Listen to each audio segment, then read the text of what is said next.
സ്വാഗതം. ഞാൻ ഇന്നിവിടെ കാണിക്കാൻ പോകുന്നത് ഒരു മാക്രോണി മസാലയാണ്. അത് സിമ്പിൾ ആയിട്ടാണ് ഉണ്ടാക്കുന്നത്. അത് എങ്ങനെ ഉണ്ടാക്കുന്ന വീഡിയോ നോക്കാം. അപ്പോൾ നമുക്ക് അത് എങ്ങനെ ഉണ്ടാക്കുന്നതെന്ന് നോക്കാം. ഒരു കപ്പ് മാക്രോണി ഞാൻ കുറച്ചധികം വെള്ളം വെച്ചിട്ടുണ്ട്. ഇത് വെന്ത് കഴിഞ്ഞിട്ടുണ്ടെങ്കിൽ അതിന് കുറച്ച് വഴുവഴുപ്പ് ഉണ്ടാവും. അത് കാരണം ഞാൻ കുറച്ചധികം വെള്ളം വെച്ചിട്ടാണ് അത് വേവിച്ച് ഊറ്റിയെടുക്കണം നമുക്ക്. അപ്പോൾ നമ്മുടെ മക്രോണി ഇട്ടിട്ട് വെള്ളം തിളച്ചിട്ടുണ്ട്. അപ്പോൾ നമുക്ക് അതിലേക്ക് ആവശ്യത്തിന് ഉപ്പ് ചേർത്ത് കൊടുക്കുക. അതുപോലെ തന്നെ ഒരു ടേബിൾ സ്പൂൺ ഓയിലും ചേർത്ത് കൊടുക്കുക. അത് ഓയിൽ നമ്മൾ ചേർക്കുന്നത് മക്രോണി ഒട്ടിപ്പിടിക്കാതിരിക്കാനാണ്. വേറിട്ട് നിൽക്കും. അപ്പൊ ആവശ്യത്തിന് ഉപ്പും ചേർത്ത് കൊടുത്തിട്ടുണ്ട്. ഇനി ഇത് വെന്ത് കഴിയുമ്പോൾ നമുക്ക് ഇതിൽ നിന്ന് മക്രോണി ഊറ്റി വെക്കണം. അപ്പൊ നമ്മുടെ മക്രോണി ഇവിടെ വെന്തിട്ടുണ്ട്.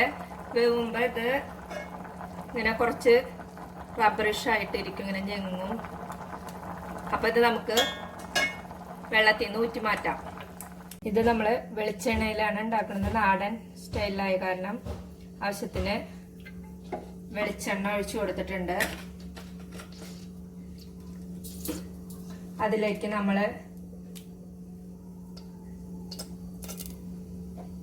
തീയപ്പഴും കുറവിലിട്ടിട്ട് വേണം. ഇഞ്ചി,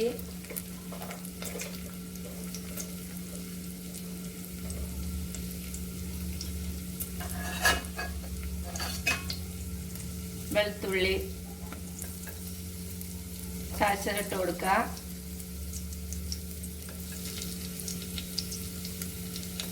അതിലേക്ക് ഞാനൊരു മീഡിയം സൈസ് സവാള അരിഞ്ഞു വെച്ചത് ഇട്ട് കൊടുക്കുക.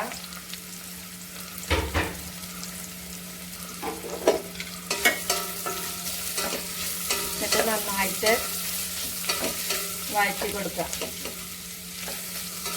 ഇപ്പൊ സവാള ഇവിടെ നമുക്ക് ഏകദേശം വഴന്നു വന്നപ്പോൾ നമ്മൾ അതിലേക്ക് പച്ചമുളക് ചതച്ചതും കുരുമുളക് ചതച്ചതും നമ്മൾ ഇട്ട് കൊടുത്തിട്ടുണ്ട്. ഒരു 4-5 പച്ചമുളകും ഒരു ടീസ്പൂൺ കുരുമുളക് ചതച്ചതും നമ്മൾ ഇതിൽ ചേർത്ത് കൊടുത്തിട്ടുണ്ട്. എന്നിട്ട് നന്നായിട്ട് വഴറ്റുക.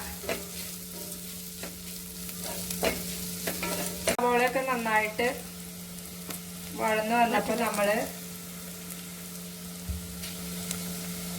ഒരു 1/4 ടീസ്പൂൺ മുളക് പൊടി, തീ എപ്പോഴും കുറവിലിടണം. 1/4 ടീസ്പൂൺ അതുപോലെ തന്നെ മഞ്ഞൾപ്പൊടിയും ഇട്ട് കൊടുത്തിട്ടുണ്ട്. എന്നിട്ടത് മസാല പച്ചമണം മാറുന്ന വരെ നന്നായിട്ടൊന്ന് ഇളക്കി കൊടുക്കാം. ഇതിൻ്റെ പച്ചമണം, പൊടികളുടെ പച്ചമണം മാറുമ്പോൾ നമുക്ക് ഒരു തക്കാളി, ഒരു മീഡിയം സൈസിലുള്ള തക്കാളി ഇതിലേക്ക് എരിഞ്ഞത് ചേർത്ത് കൊടുക്കാം. അപ്പോൾ നമ്മുടെ പൊടികളുടെ പച്ചമണമൊക്കെ മാറിയിട്ടുണ്ട്. അപ്പോൾ നമ്മൾ അതിലേക്ക് ഒരു തക്കാളി, മീഡിയം സൈസിലുള്ള തക്കാളി ഇട്ട് കൊടുക്കുകയാണ്. എന്നിട്ടത് നന്നായിട്ട് ഇതിൽ യോജിക്കുന്ന വരെ ഇളക്കിക്കൊണ്ടിരിക്കണം. അപ്പം തക്കാളിയൊക്കെ ഇവിടെ വഴന്ന് വന്നിട്ടുണ്ട്. അപ്പോൾ നമ്മൾ അതിലേക്ക് 1 ടീസ്പൂൺ ടൊമാറ്റോ സോസും 1 ടീസ്പൂൺ ചില്ലി സോസ് ചേർത്ത് കൊടുത്തിട്ട് നന്നായിട്ട് ഇതൊന്ന് ഇളക്കി കൊടുക്കുക. എന്നിട്ട് നമ്മൾ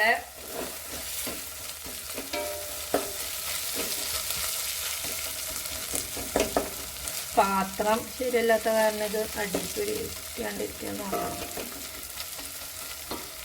അപ്പോൾ ഇതിലേക്ക് നമ്മൾ എന്നിട്ട് ഞാനിതിൽ ഒരു 100 ഗ്രാം ചിക്കൻ ഉപ്പും മഞ്ഞപ്പൊടിയും കുരുമുളകും ഇട്ടിട്ട് വേവിച്ച് ഇങ്ങനെ പിച്ച് മാറ്റി വെച്ചിട്ടുണ്ടായിരുന്നു. അത് ഇട്ട് കൊടുക്കുക.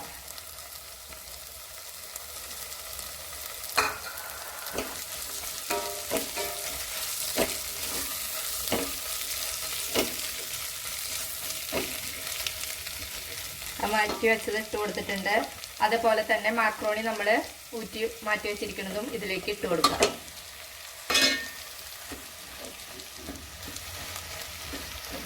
നന്നായിട്ട് ഈ മസാല ഇതുമൊക്കെ പിടിക്കുന്ന തരത്തിൽ ഇളക്കി യോജിപ്പിക്കുക. ഉപ്പ് നമുക്കിപ്പോൾ നോക്കിയിട്ടില്ലെങ്കിൽ നമുക്ക് ചെറുതായിട്ടൊന്ന് ഇപ്പം തൂവി കൊടുക്കാം. ഇതിൻ്റെ മേലെ നമുക്ക് മല്ലിയിലൊക്കെ ഇട്ടിട്ട് അലങ്കരിക്കാം. പണ്ടിയിൽ മല്ലിയില ഇല്ലാത്ത കാരണം ഞാനിതിലിടുന്നില്ല. ഇത് കുട്ടികൾക്കൊക്കെ നല്ല ഇഷ്ടപ്പെട്ടൊരു ബ്രേക്ക്ഫാസ്റ്റിനൊക്കെ നമുക്ക് കൊടുത്തയക്കാം. ചപ്പാത്തിയുടെ കൂടെയൊക്കെ കഴിക്കാനായിട്ട് നല്ല ടേസ്റ്റ് ആയിട്ടുള്ള ഒരു ഐറ്റമാണ്. എല്ലാവരും ഇതൊന്ന് ട്രൈ ചെയ്ത് നോക്കുക. ഇഷ്ടമായെങ്കിൽ എല്ലാവരും ലൈക്ക് ചെയ്യുക, ഷെയർ ചെയ്യുക, അതോടൊപ്പം തന്നെ സബ്സ്ക്രൈബ് ചെയ്യുക. സബ്സ്ക്രൈബ് ചെയ്യുമ്പോൾ നമ്മുടെ തൊട്ടടുത്തൊരു ബെല്ലൈക്കൺ കാണും. അത് പ്രസ് ചെയ്താൽ മാത്രം ഓൾ എന്ന് പറഞ്ഞ ഒരു ഓപ്ഷൻ കാണും. അതിൽ ഞെക്കിയാൽ മാത്രമേ ഞാനിടുന്ന വീഡിയോസ് നിങ്ങൾക്ക് കിട്ടുകയുള്ളൂ.